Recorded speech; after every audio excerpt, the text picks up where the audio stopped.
Mais pourquoi je me suis retrouvé au milieu des serres du musée d'histoire naturelle pour faire la DA d'un média vidéo? Il y a quelques mois, j'ai bossé pour 2050 Now. C'est un média d'écologie axé sur l'innovation, les solutions et avec une grande rigueur sur les faits scientifiques. Dès le départ, je suis trop hypé par le projet, mais parfois, ça arrive, j'ai des idées qui sont vraiment pas ouf. Parce que des médias qui parlent d'écologie, il y en a déjà pas mal, et très vite dans cette thématique, en fait, on pense à faire une charte avec du verre et du verre partout. Alors, pour avoir de nouvelles idées, je décide de changer d'environnement de travail et d'aller dans un endroit qui est raccord avec le brief, la bibliothèque du musée d'histoire naturelle de Paris. Je commence à feuilleter les différents livres d'illustration scientifique qui sont dispo à la bibliothèque, et là je me mets à prendre en photo les typos, les annotations, les schémas, etc. Et là, dans le rayon album pour enfants, je tombe sur ce livre qui est magnifique. La palette de couleurs ressemble énormément au reflet que j'ai vu en arrivant sur les grandes serres. Et donc pour la palette, ça a mérité un peu d'approfondissement, mais en vrai les bases sont là. Le vert pour l'écologie, la science, la nature, etc. Et le violet pour le futur, l'espoir, le rêve, l'innovation, etc. Le violet, c'est aussi une couleur sur le cercle chromatique qui est pile entre les deux autres médias du groupe, c'est-à-dire le bleu du Parisien et le rouge des Échos. J'ajoute un noir et un blanc,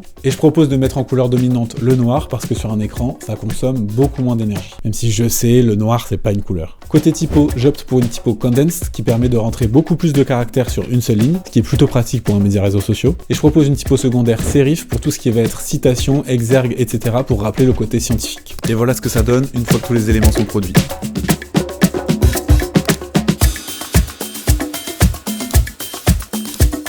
Abonne-toi pour que je te raconte le process de création sur d'autres vidéos du genre.